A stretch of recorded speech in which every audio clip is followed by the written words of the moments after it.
How you doing? David Hall here, Trinity Properties. Just had a tenant move out. We gave them a 30-day notice 30 days ago, and they actually left. Was not expecting that. So this is the condition I walked in.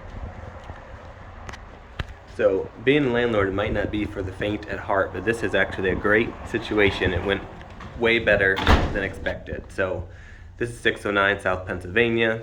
Bought it occupied by these tenants. Rents were just drastically low, so we decided to bump these tenants out because they were kind of giving us attitude about some things. So they actually left as expected, or as not as expected, as they were told.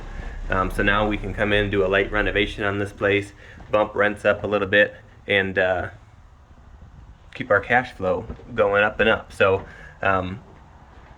not too bad. So surrendering of the keys is a big deal when it comes to kicking a tenant out. We gave them the 30-day notice. They clearly moved out and they surrendered the keys, which means that it's a done deal. So again, light renovation. We'll do new appliances.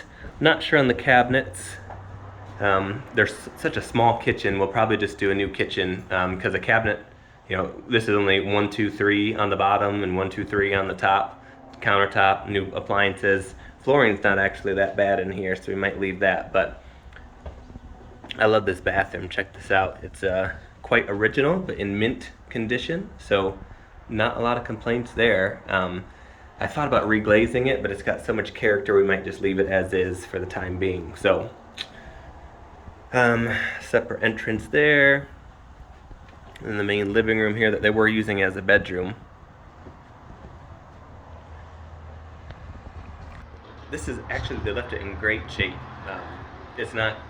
It's broom swept. They left some boxes and some furniture and stuff, but I've seen so much worse as far as bugs being left over, an apartment full of stuff. They had cats too, so we're gonna have to battle that a little bit, but I got this for a really good price and really good terms. Since then, I've refinanced it with a bank that gives me extra money to fix it up if I need to. So we did the siding, we did the roof, a couple of the big major issues that it had in the first place. So now with those things done, it's just a matter of doing some lipstick here on this unit, getting it ready for the next tenant. Previous tenant was paying $650, I believe, and we're going to be closer to, I think, $850 maybe when it's all said and done if we do some of the improvements. So yeah, I'll show you the finished product here, but I'm excited and more to come on this one for sure.